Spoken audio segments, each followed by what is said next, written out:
حرام عليكم كفاية بقى، أكل عيشنا اتقطع والبلد خربت وضاعت مصر.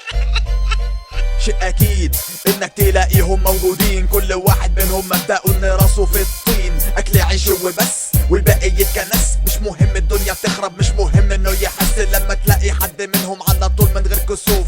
كليك عالرموف مهما كانت الظروف، حسب الكنبة الكبيرة مقاس الحجم العائلي، مصدومين من كل حاجة هم وكل الفاميلي. لازم تفهم ان الخطر من العينة الهبلة دي، كل اللي فاهمينه في حياتهم يلا بيع واشتري، ولو قدرت تشتري ما تستناش الفرصة الجاية، ثورة ولا نظام حديدي. المهمة كل ليا حرام عليكم كفاية خراب في البلد، شكلك مش فاهم مفهوم الخراب يا ولد.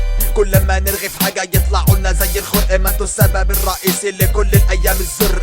اصحوا انتوا ليكوا حق، مش معاكوا حق، نصحوا يمكن يتلحق غبائكوا عالملأ. ما تصحوا انتوا ليكوا حق، مش معاكوا حق، نصحوا يمكن يتلحق غبائكوا عالملأ. لما كانت الوساخة مستمرة كنتوا فين؟ كنتوا بتاكلوا عيش في الزحمة، تقطعوا في لحم التخين. ما دام رضيتوا انكم تبقوا طول الوقت مركوبين، يبقى تسيبونا احنا نكمل نرجع حق المظلومين. انا بستنتج من اليأس اللي انتوا فيه غباء اصيل، لكن بفتكر ان القفص هو موطن العصافير. مش هقولك انت خاين ولا حتى من الفلول، ده انت مش محصل اهمية رواس العجول. خش نام زي القاتل عشان تلحق تروح الشغل وتشتغل من غير ما تفكر، تبقى زيك زي البغل وقعد تنسى تدمع شوية وتسترجع ايام العز اللي بالنسبة لي ايام وسخة. ما انت راجل مستفز بتثبت لي في كل يوم ان الغباء موهبة، عقلية طبيعية غبية مش متركبة، وتفرق عن الحمير اللي بتتسق. ما تقولش لا، المهم البرسيم موجود وفي الجوع مش هتتزنق.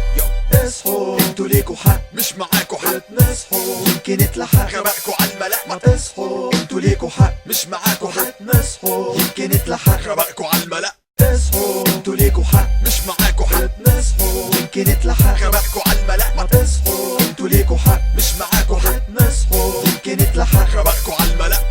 ضيعتوا مصر، ضيعتوا تعالى مصر. تعالى إيه؟ تعالى إيه في تعالى إيه؟ هقول لك بس، تعالى تعالى